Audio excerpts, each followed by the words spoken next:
Oke. Alhamdulillah wassalatu wassalamu ala rasulillah wa ala alihi wa sahbihi wa ala wala haula wala quwwata illa billah amma ba'd. Awan sampai sini taksiman akhar. Madlul lafzi. Karena madlulnya lafaz kalau lihat madlulnya bisa menunjukkan pada makna. Imma maknan aw lafzan mufradin aw murakkabin. Aw lafzan mufradin aw murakkabin. Atau lafalnya mufrad atau murakkab, kemudian bisa mustakmal katanya atau muhmal. Oke, sampai situ ya, benar ya? Madlul lafzi imma makna. Jadi kata lafal, kata Imam Al-Qadil Baidawi, semoga Allah merahmati beliau, itu bisa menunjukkan kepada makna. Dan itu umumnya seperti itu. Ini madlul yang ditunjukkan oleh suatu lafal itu bisa berupa makna, imma maknan. Takdirnya wa imma lafzan gitu sebenarnya. Imma maknan wa imma lafz. Bisa jadi makna atau lafal. Kalau makna umumnya seperti itu. Seperti misalnya faros artinya kuda, kita pakai. Kemudian bait rumah, seperti itu. Itu mana? Tapi bisa juga menunjukkan lafal. Misalnya al-kalimah. Kata-kata apa? Kalimah. Maknanya apa? Lafal. Itu, kalimah. Ini lafal kan kalimah. Bukan makna. Paham ya? Bisa nggak bedain antara misalnya faros kuda dengan kalimah kata? Karena kalimah yang kita maksud ya berarti entah dia isim, jadi masih menunjukkan lafal lain. Masih menunjukkan apa? Lafal lain. Nah, lafal tersebut baru menunjukkan makna. Paham nggak bedanya? Jadi satu lafal bisa menunjukkan langsung makna, bisa juga menunjukkan kata lain dulu, lafal lain dulu, baru makna. Gitu ya. Contohnya apa kalau yang menunjukkan lafal lain dulu? Berarti kalimah. Gitu. Apa artinya kalimah? Ya entah isim, entah fi'il, entah harf. Nggak ada satu arti langsung, itu nggak bisa. Gitu ya. Nah, kemudian lafal terbagi dua. Bisa mufrad, bisa apa? Bisa murakkab. Bisa mufrad, bisa murakkab. Mufrad berarti satu kata seperti kalimat tadi. Murakkab seperti misalnya apa misalnya? Murakkab seperti kata al-khobar. Kata al-khobar. Al-khobar artinya apa? Informasi kan? Tapi dia menunjukkan sebetulnya jumlah. Jumlah yang berupa sifatnya khobar. Atau jumlah apapun. Ismiyah dan fi'il itu berita. Misalnya al-khobar, berita. Menunjukkan makna Budi datang. Menunjukkan makna hujan turun. Atau hujan lebat. Kalau di bahasa Arab misalnya ja'a Zaidun atau Zaidun qa'imun. Itu lafal yang murakkab. Oke. Jadi saya ulangi lagi, coba mungkin saya bisa share, ini nggak bisa coret ya. Coba. Dia bikin tabel aja. Coba. Tulis virtual.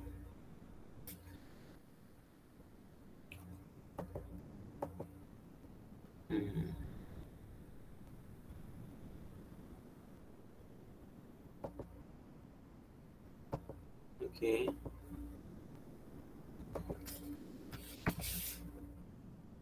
Datang nggak?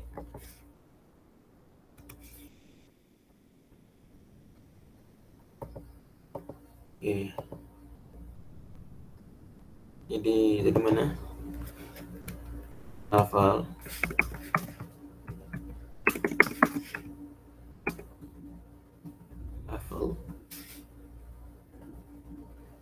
Itu bisa madlulnya apa? Makna. Itu juga lafaz lagi.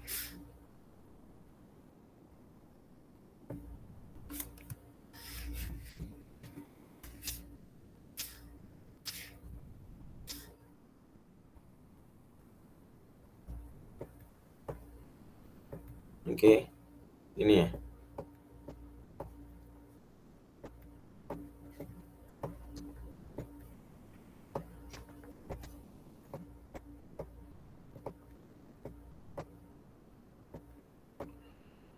Yang mana contohnya apa tadi?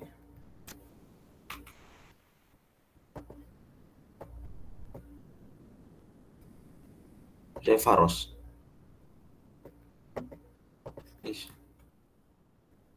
Kan bisa langsung nulis ya. Oh, ini.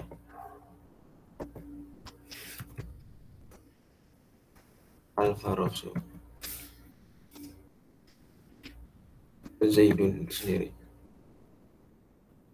Ntar lafal terbagi lagi. Jadi apa tadi? Mufrad dan murakkab.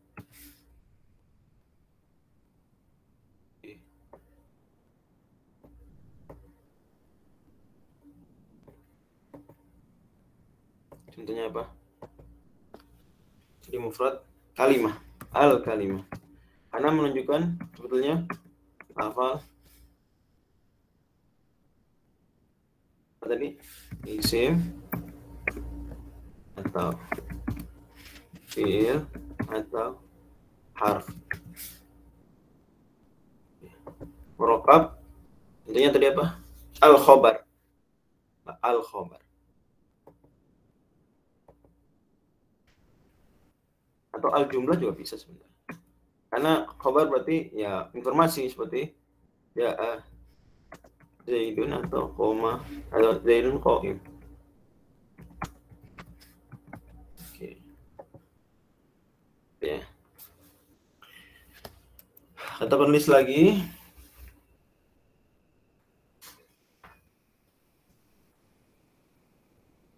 Musta'malun ya, musta'malun au muhmalun. Musta'malun au muhmalun. Masing-masing bisa musta'mal, bisa muhmal. Masing-masing bisa musta'mal, bisa muhmal. Jadi coba naikin dulu. Ustaz, Ah, yang murakab bukan yang asmaul huruf, Ustaz. Murakab idhofi. Terus yang al-khobar jadi musta'mal, hadayan jadi yang muhammad. Itu nggak, Ustaz? bentar. Murakab itu khobar, murakab. Ini ntar sih sebenarnya dibagi dulu, ntar sebentar. Enak dibagi dulu. Ini kan contoh saja, contoh murakab mufrad. Nanti dibagi lagi murakab, ada yang musta'mal, ada yang muhmal gitu. Oke. Bentar. Saya bagi dulu. Oke, jadi apa? Musta'mal. Masih nanti ada yang musta'mal, ada yang muhmal. Muhmal. Oke. Musta'mal.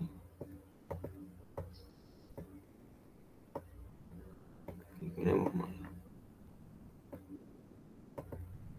Oke. Kemudian mana lagi? Musta'mal juga.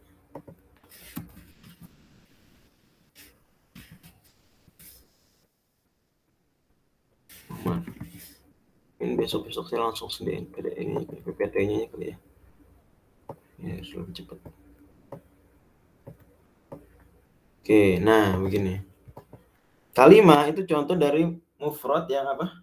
Musta'mal. Karena dia ada maknanya. Sementara murakkab khobar ini itu contoh murakkab musta'mal. Paham nggak? Itu maksud saya. Jadi tadi contoh aja sebelum dibagi. Jadi lafal menunjukkan bisa makna langsung seperti ya, kata-kata biasa umumnya seperti itu. Atau menunjukkan lafal lain dulu.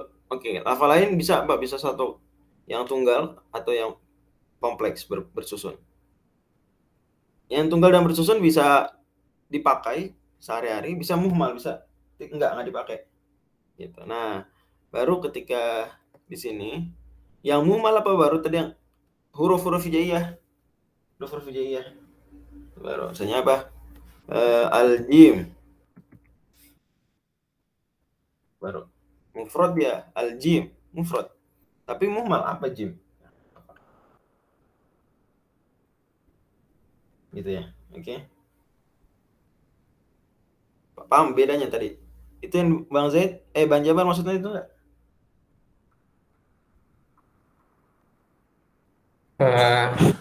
Soalnya kan kalau kesannya kayak misal diurutin makna, imam makna nahwu al-faras, lafdun, mufradun nahwu al-kalimah, lafdun murakkabun nahwu asmaul Oh hurufi. enggak. Bukan. Enggak gitu. Oh, kamu lihat di mata. Enggak. Mm-mm. Memang seolah kesannya begitu, tapi enggak begitu. Karena lafal mufrad itu bagi dua dulu. Jadi contohnya al-faros tadi misalnya. Al-faros. Kemudian apa? Al-kalimah di sini. Terus itu lafal yang muhmal dulu. Baru al-jim, small huruf. Baru ntar lafal murakkab mustakmal. Apa? Al-khobar. Ini kan al-khobar informasi artinya berarti kalimat ya. Atau al-jumlah bisa juga. Al-jumlah kan bisa ismiyah bisa fi'il. Kompleks kan murakkab dan mustakmal. Muhmal tuh orang ngigo tentunya. Al-hadayan itu pengigoan ya. Maksudnya ya apalah gitu. Gitu itu tuh. Murakkab kan itu ya itu muhmal. Enggak kepake. Gitu maksudnya. Oke, paham ya? Karena kalau gimana dia kalau ngurut gitu masa huruf jim jadi murakkab? Enggak dong. Ya enggak? Oke, paham ya? Maksudnya ya. Saya screenshot dulu yang kirim. Hadayan tuh artinya orang ngomong nggak jelas. Orang ngomong nggak jelas. Apa ya? Apa orang kalau mabuk ngomong nggak jelas namanya apa tuh bahasa Indonesia ini? Atau orang ngimpi ngomong nggak jelas itu hadayan. Ngigau ya. Oke.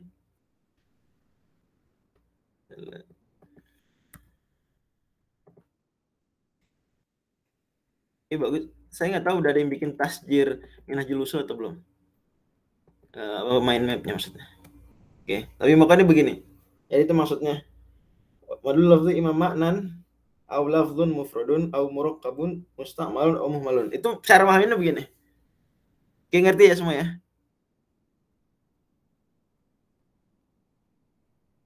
Gimana nih? Ya, paham. Dia bilang apa tuh?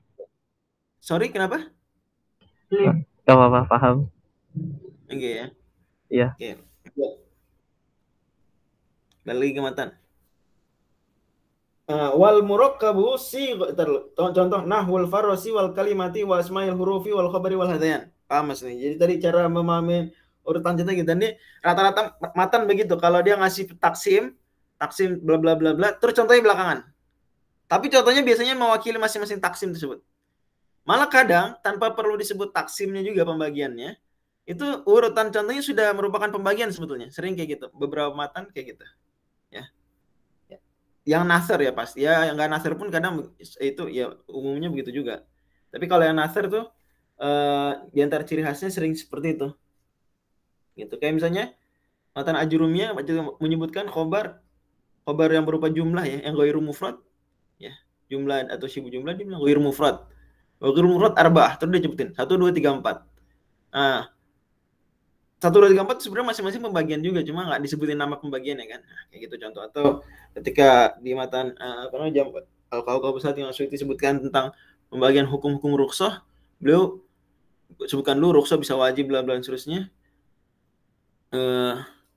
Kemudian baru sebutkan contoh berurutan sesuai dengan pembagian tadi dan seterusnya, Pak. Mata-mata rata seperti itu. Tapi ya penting dipahami nggak selalu urutannya persis banget sesuai zohir, enggak gitu. Karena pembagiannya dilihat juga. Oke. Lanjut. Wal murakkabu sighalil ifham. Dan yang murakkab yang tadi murakkab apa tuh contohnya berarti? Khobar atau hadayan. Khobar terutama sighalil ifham itu memang disusun untuk apa? Membuat orang paham. Yang dari semua tadi sebenarnya bisa membuat orang paham, memberikan tasdid adalah hanya khobar, hanya yang murakkab. Oke. Fa in afada bidzati talaban fatolabu lil mahiyah Kalau seandainya dia ilmahiyah, nah tasdidnya. Kalau seandainya dia itunya sendiri, ini khobarnya itu sendiri atau murakabnya itu sendiri, menunjukkan satu makna, ya, bidzat tolaban, meminta sesuatu, fatolabul ilmahiyah, maka dia minta apa sesuatu, dia itu apa, istifham. Nah jadi kalau tolab lil mahiyah apa itu istifham atau kaifa huwa istifham, ya. Jadi bidzat ini dengan bentuknya sendiri istifham, karena dia secara sesuai bentuk istifham itu sudah merupakan tolab. Walit tahsili, kalau untuk mewujudkan, kalau tadi kan tolab lil mahiyah itu istifham, tolab lil mahiyah berarti kita boleh buat sini murakab ada 3 murakab yang mustakmal, ya. Al murakabul mustakmal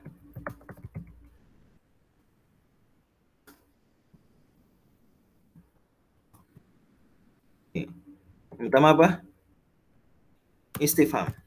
Ini at-talab lil mahiyah.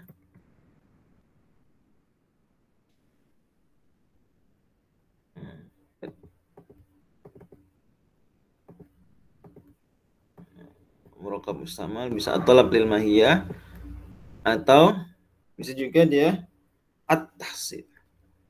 At-talab lit tahsil.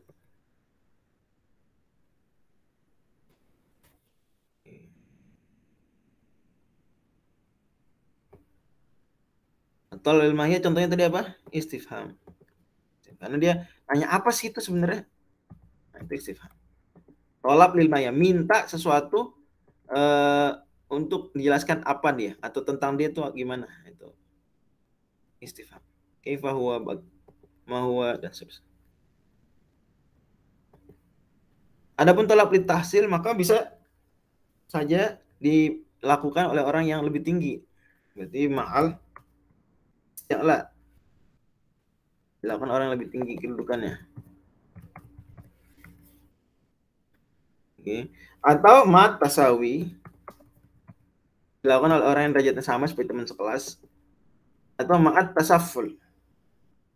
Ma'at tasaful. Tasaful dari bawah minta ke atas. Misalnya murid minta ke guru atau hamba minta ke Allah Subhanahu wa taala. Oke. Kalau yang ma'al istilah namanya apa?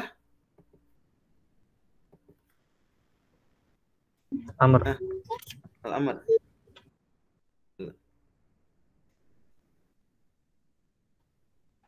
Kalau ma'at tasawi namanya apa? Bedanya Iltimas. isti'la sama ulu apa, Ustaz? Itu isti'la ulu ya udah dia tinggi. Memang aslinya tinggi. Isti'la dia merasa tinggi. Itu sederhananya begitu. Jadi ya isti'la tidak selalu dia itu tinggi. Bisa juga dia merasa tinggi. Misalnya sebenarnya dia orang biasa-biasa aja, derajatnya sama tapi dia nyuruh-nyuruh orang. Itu isti'la. Oke? Ulu memang dia lebih tinggi. Paham nggak? Nah, itu ada diskusi sebenarnya apa amr itu apakah ma'al ulu atau ma'al istilah, ada diskusi di antara usuliyin. Apakah harus ulu? Tapi yang benar tidak harus ulu. Bisa juga orang sok-sok ulu, ya nggak? Bisa juga orang bisa nyuruh nggak? Bisa nggak? Kamu nyuruh-nyuruh orang tua bisa? Ya nggak? Bisa nggak? Bisa tapi durhaka kan? Nyuruh-nyuruh orang tua. Ya dalam itu tuh. Tapi Anda istilah sebenarnya. Anda nggak ulu tapi istilah. Paham nggak bedanya? Paham. Oke, paham ya. Nah, usuliyun tuh ada di Raudhun Nadir, saya ingat. Itu diskusi, debat mereka. Apakah amr itu harus ma'al ulu atau cukup ma'al isti'la? Ada yang bilang harus ma'al ulu. Kalau tadi anak nyuruh orang tua, bawahan nyuruh-nyuruh bos, gitu. Itu nggak amr namanya tetap. Ya, tapi yang benar itu tetap amr karena isti'la, jadi merasa tinggi. Dari situ maka kita sebenarnya ya, dalam keseharian kadang kita nyuruh amr juga benar walaupun kita nyuruh teman sekelas ketika kita beristi'la. Tapi kalau kita iltimas itu mohon ya, tapi sama derajatnya. Oke. Lebih-lebih lagi di bawahnya at-tasaful itu apa? Katanya soal, istilahnya soal kalau di sini. Ya. Kalau di apa di matan ini soal. Di buku lain mungkin doa. Jadi ilmu mantik misalnya. Amrun ma'astila wa aqsuhu du'a. Ya. Wa bit tasawi fal tizamin waqa'a. Kata Imam Al-Akhdari begitu. Amrun ma'al isti'la wa aksuhud du'a. Tapi doa ya soal sama di sini konteksnya. Nah, jadi ini al-muraqqab in afada bidzat talaban lil mahya. Kalau memang bidzat talaban berupa talab ya, maka dia berarti seperti wa illa sebentar, berarti digeser dulu nih. Geser biar lebih luas lagi. Karena ada yang juga dia tidak mengandung talab. Dia mengandung apa? Tasdik saja. Jumlah khobariyah istilahnya. Kalau kita kali ini insya'iyah gitu ya. Jadi Masya Allah, ini pelajaran apa nih sebenarnya? Pelajaran apa ini? Mantik. Enggak. Bukan.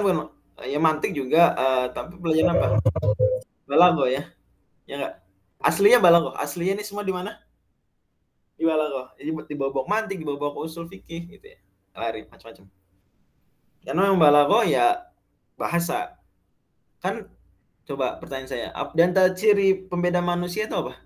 Dari makhluk lain. Itu ternyata bahasa. Oke, mungkin nggak ada bahasa tanpa akal, tanpa logika. Mungkin nggak? Nggak mungkin. Ternyata kata para linguis barat gitu, nggak mungkin. Tapi baru-baru kena pertanyaan itu. Mungkin nggak ya bahasa tanpa logika? Ini misalnya itu disebut bahasa, ya mungkin nggak bahasa tanpa logika? Ternyata nggak mungkin. Kalau yang benar-benar disebut bahasa ya, language ya, bukan pseudo language atau jenisnya. Kenapa? Karena untuk kita mengatakan udara dingin, untuk bilang gitu aja, itu butuh mikir nggak? Butuh logika nggak? Butuh.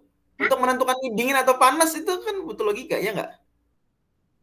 Atau apa ya? Mobil itu biru.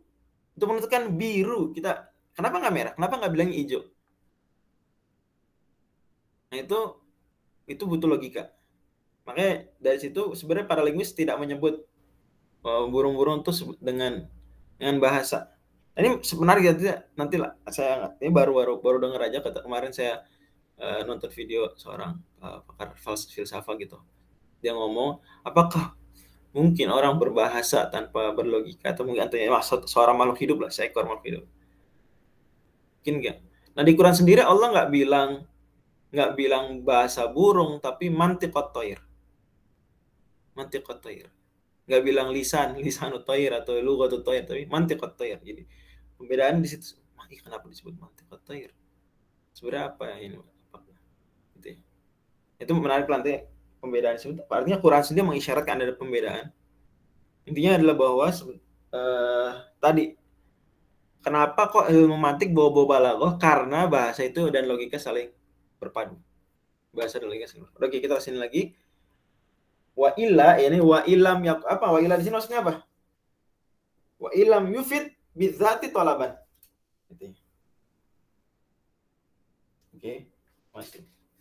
Oke. Wa illa, kalau enggak, wa ilam yufid bidzati talaban, menunjukkan yang lain. Kenapa pakai bidzat? Ayo, pertanyaan sebentar, saya selesaiin dulu nih ya.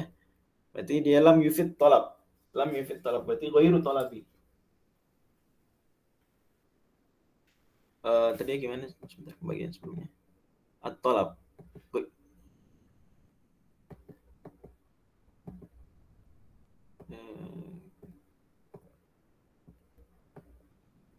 Berarti ini satu lagi ya di sini. Yufidu at-talab.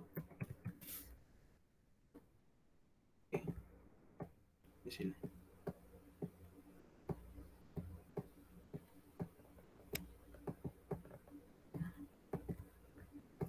Kalau ini apa? Lam yufid at-talab bidzat. Kenapa pakai kata-kata bidzat? Kenapa ya? Ada yang tahu nggak? Ingat nggak pelajaran ilmu ma'ani?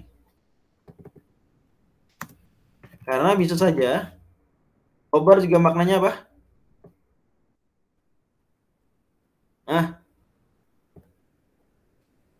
Perintah Ustaz. Iya, bisa juga khobar maknanya tolab, bisa juga. Misalnya apa contoh di Quran?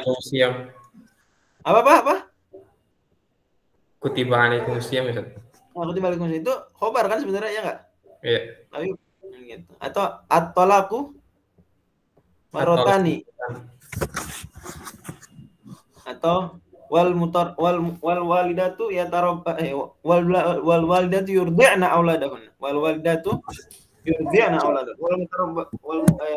Wal waladina tawaffawna minkum yadarna azwajay yatarabbasna bi anfusihim. Itu semua khobar. Tapi maknanya apa? Tolab sebetulnya. Makanya pakai bidzat. Oke. Lam yufid talab bidzat. Nah, lam yufid talab wa illa gitu. Wa illam yufid at-talab bidzat, maka bisa juga muhtamil tasdiq wa takdzib. Kenapa pakai istilah tasdiq dan takdzib, enggak pakai istilah sidq wal kadzib di sini? Seperti mungkin di buku usul fikih atau di buku balaghah yang lainnya mungkin. Umumnya kan seperti itu. Apa muhtamil tasdiq wa takdzib, enggak muhtamil as-sidq wal kadzib.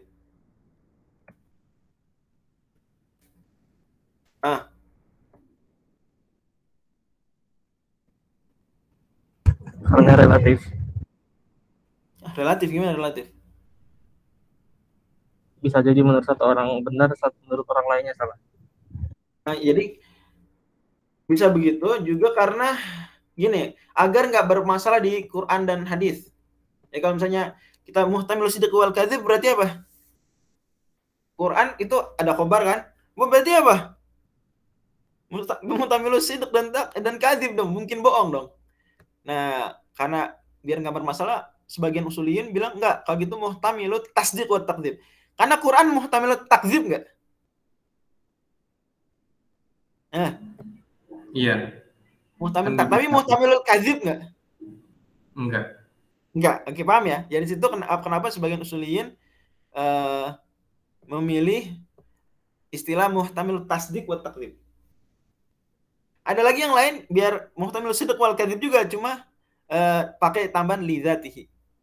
Nah, jadi bisa muhtamil sidq wal kadzib li dzatihi agar selamat dari tadi memuhtamilkan kadzib Quran gitu ya. Quran mungkin salah, mungkin bohong.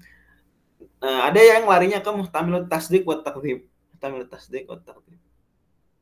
Nah, cuma ya berarti itu sudut pandang diubah. Kalau muhtamil tasdiq wal takdzib berarti sudut pandang dilihat dari orang yang mendengar, khobarnya. Khobarnya sendiri ya dia kadzib atau sodik kan. Sodik kadzib. Tapi dilihat dari perspektif orang lain ya muhtamil tasdiq. Itu kenapa pakai istilah tersebut. Nah, maka khobar. Oke, al-khobar.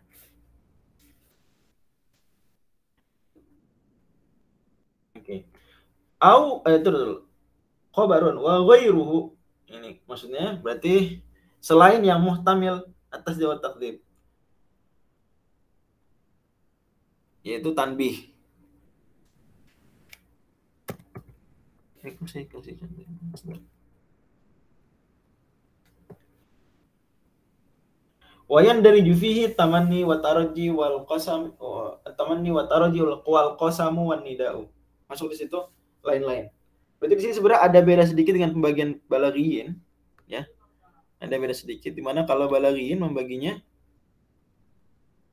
cuma sekadar khobari insya'i. Kemudian insya'i di bawahnya ada macam-macam, tamanni, qasam, nida, gitu ya. Tapi dalam pembagian usuliyin dia dimodif sedikit menjadi khobar. Ini apa tadi? Macam-macam nih. Apa tadi? Ya. At-tanbih. Tanya apa? At-tamanni. Contoh tamanni? Ya laita. Dan seterusnya. Taraji contohnya apa?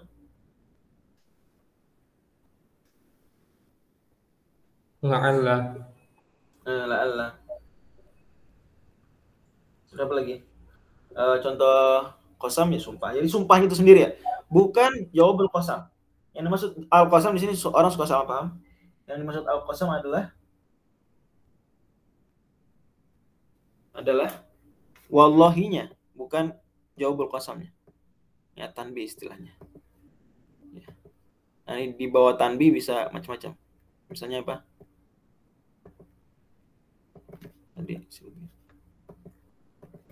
Gimana caranya? Oke. Misalnya at-tamanni, taraji,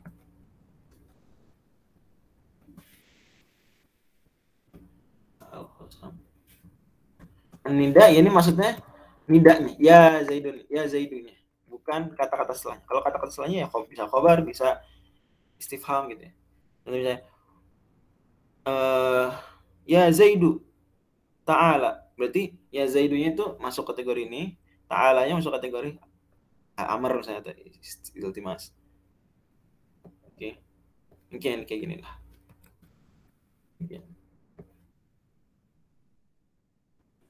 Kalau yang tanbih itu kata-kata ala, Ustaz. Enggak, tanbih itu pokoknya selain khobar, tanbih. Bisa berupa taman, taraji, qasam, nida. Makanya coba qasam, buat apa qasam? Sebenarnya dia bukan inti kalimat kan, ya enggak sih? Bukan. Wallahi ya. Itu selesai jumlah sempurna. Wallahi itu jumlah sempurna. Tapi apa? Selesai kita enggak kan? Dia jumlah sempurna loh, itu menarik. Jadi ada jumlah sempurna yang sebenarnya ya tidak akan sempurna, betul-betul sempurna kalau tidak disertai sesuatu. Seperti misalnya panggilan. Ya Zaidu. Itu kalimat sempurna bukan? Ya Zaidu.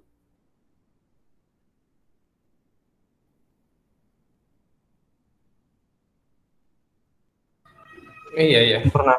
Nah, sempurna. Tapi selesai, sempurna banget nggak sih betul-betul? Yufid nggak? Benar-benar gitu artinya.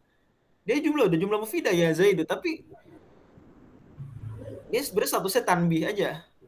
Karena apa selesai Anda ngomong ya Zaidu? Enggak kan? Qasam sama wallahi itu udah selesai belum jumlah? Udah selesai jumlahnya. Uqsimu billah. Jumlah sempurna mufid. Jumlah terpenuhi semua syarat jumlah mufidah. Tapi ada konsep lain namanya tanbih itu istilahnya. Gitu ya. Bisa dipahami nih. Ya itu intinya pembagian penulis seperti itu, bisa dikritik, bisa kita kasih. Tapi ya ini pembagian beliau ya, setidaknya membantu kita memahami Quran dan Sunnah. Tujuan seperti ini adalah memahami Quran. Nah, apa bedanya dengan pembagian balaghiyin di sini nih? Kelihatan ke sih pointernya. Di goiri, tamani, taraji, biasanya kalau di balaghah digabungin dengan amr ya enggak? Insya. Nah, insya'i kan ada dua, insya tolabi dan goiru tolabi. Jadi malah goiru tolabi di balaghah itu dipindah, ditaruh di mana?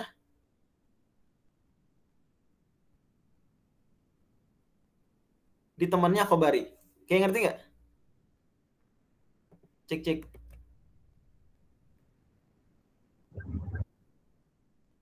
Ulang, Ustaz. Ya sebentar, saya kira menjabar. Dari beda sama balaghiyin. Sebentar. Kalau di balaghah pembagiannya gimana coba? Balaghah. Nih. Jumlah itu bisa apa? Khobariyah dan insya'iyah, oke? Jumlah di balaghah. Jumlah apa? Khobari al-jumlah.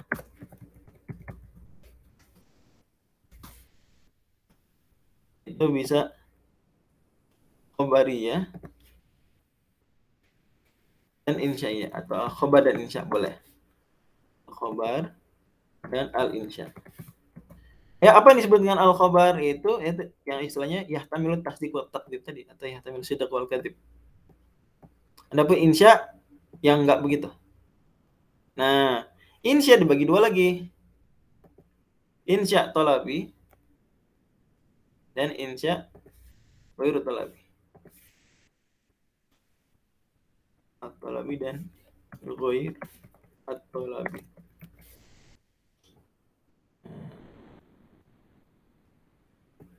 At-talabi itu amr.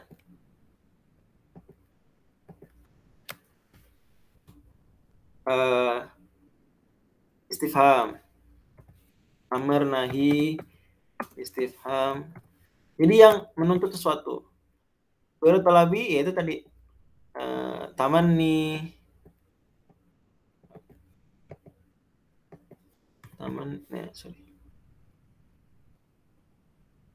mani, terus taruh di kalau nggak pakai sama begini. Kosam, tidak. Khobar ya khobar. Nah, gini sebenarnya kalau di balaghah tuh begini Bang Jaba kan teman-teman. Jumlah jadi jangan khobar insya dua, talabi ghair talabi. Nah, kalau di usul fikih karena usul fikih itu pada akhirnya fokusnya pada taklif dan seterusnya dan sebagainya. Sebenarnya mainannya di amar aja, di insya aja. Insya yang tolabi, cuma di situ malah lebih tepatnya. Insya yang tolabi.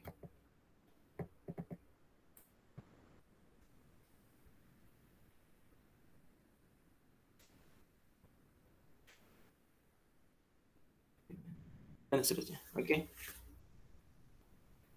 Ini di balaghah. Karena fokusnya begitu maka jadinya yang ghairu tolabi taruh di sini. Jadi tanbih. Yang tolabi di sini. Istifham, amr, nahi otomatis ya. Masuk di sini. Amr dan nahi itu temenan. Biar pasangan kan kata Ibnu Qudamah gitu. Semua yang kita sudah bahas di amr itu juga di nahi. Cuma dibalik. Nah, sama nahi iltimas soal juga mereka sama, doa juga. Jadi kita bilang kepada Allah, ya Allah, Rabbana la tu'akhidna in nasina. La tu'akhidna itu apa tuh? Bukan nahi tapi namanya apa? Doa atau soal istilahnya di sini. Oke, amar dan nahi sama. Oke, mungkin itu pelajaran kita hari ini. Besok masuk istiqoq pertemuan berikutnya. Istiqoq ini sebenarnya ilmu sendiri dalam liter apa ya? Cabang-cabang ilmu bahasa Arab. Ilmu bahasa Arab kan cabang utamanya ada 12. Salah satunya istiqoq.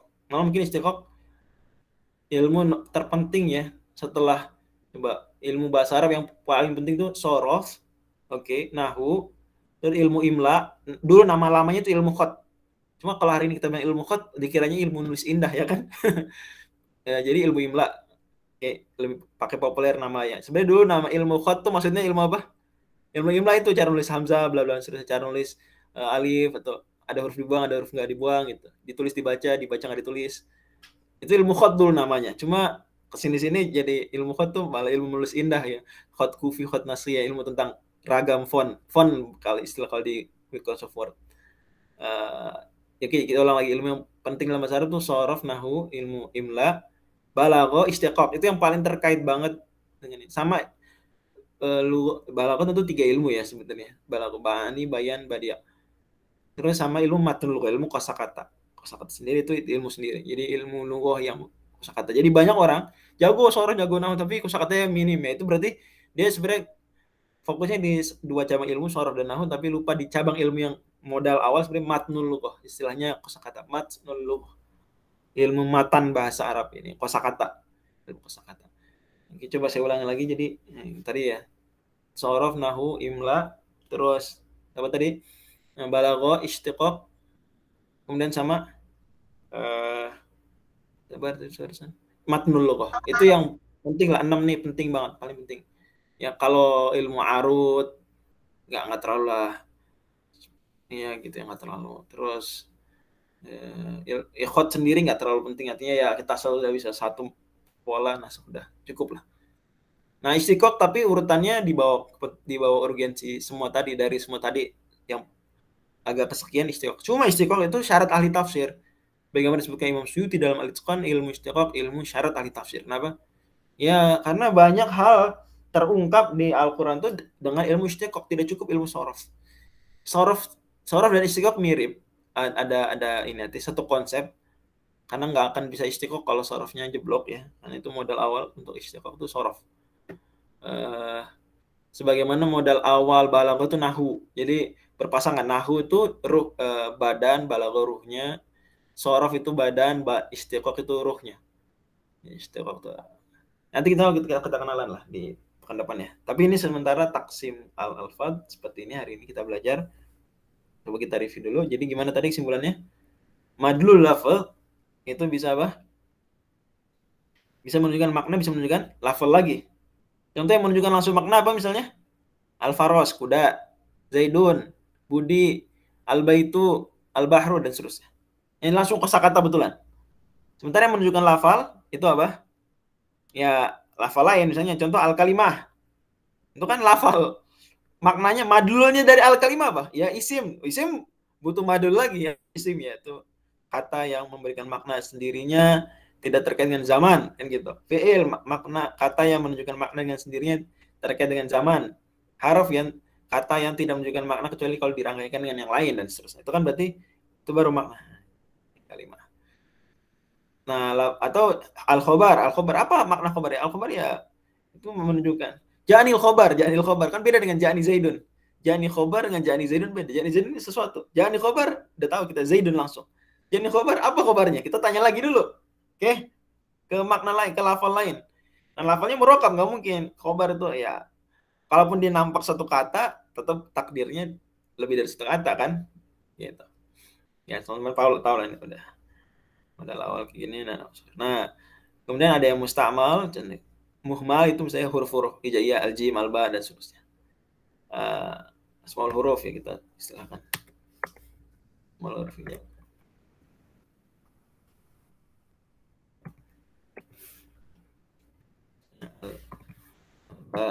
Al-mim gitu. Muhmal contoh al-hadayan, ngigo, orang ngigo itu. Oke. Kemudian yang kedua tadi apa? Pembagian lafal al-murakkab, al-musta'mal. Lebih detail lagi berarti sebenarnya kalau di sini taruhnya di mana? Di sini ya. Bagi lagi lebih dalam. Sederhananya ini al-murakkab musta'mal nama lainnya apa tadi? Apa? Al-khobar ya gitu. Cuma al-khobar. Al-khobar. Tapi ternyata al-khobar cuma contoh saja. Ternyata nggak cuma khobar kan? Contohnya apa? Contoh lain? Contoh yang murakkab mustamal ternyata nggak cuma khobar itu apa? Al-istifham. Tambahin aja di sini. Kan ini contoh saya tadi. Al-khobar. Contohnya Zaidun. Apalagi misalnya al-istifham. Banyak tadi. Amr, al-amru. Itu murakkab mustamal dan seterusnya. Allah misal. Ada yang kurang ngerti dari matan? Ngerti ya, dan ngerti juga bedanya dengan pembagian di balaghah. Tepatnya balaghahnya ilmu ma'ani. Ini ilmu ma'ani. Oke, jelas ya? Baik, kalau ada pertanyaan boleh silakan. Atau kita langsung tutup. Baik, semoga yang sakit Allah beri kesembuhan. Siapa yang sakit? Ustaz Afifi. Kurang fit kan? Oke, terus kalau yang lain yang kertas kerja siapa? Herbie mau jadi dosen katanya Ustaz. Masya Allah, di UGM ya? Nggak tahu. Nah, di UGM. Oke, ada bagus. Semoga Allah mudahkan, mantap. Saya senang kalau ada jadi dosen karena ya pokoknya yang terkait ngajar orang banyak ya, orang umum karena itu sama-sama sempat bisa memberikan pengaruh pada orang lebih sangat banyak ya. Bagus terus.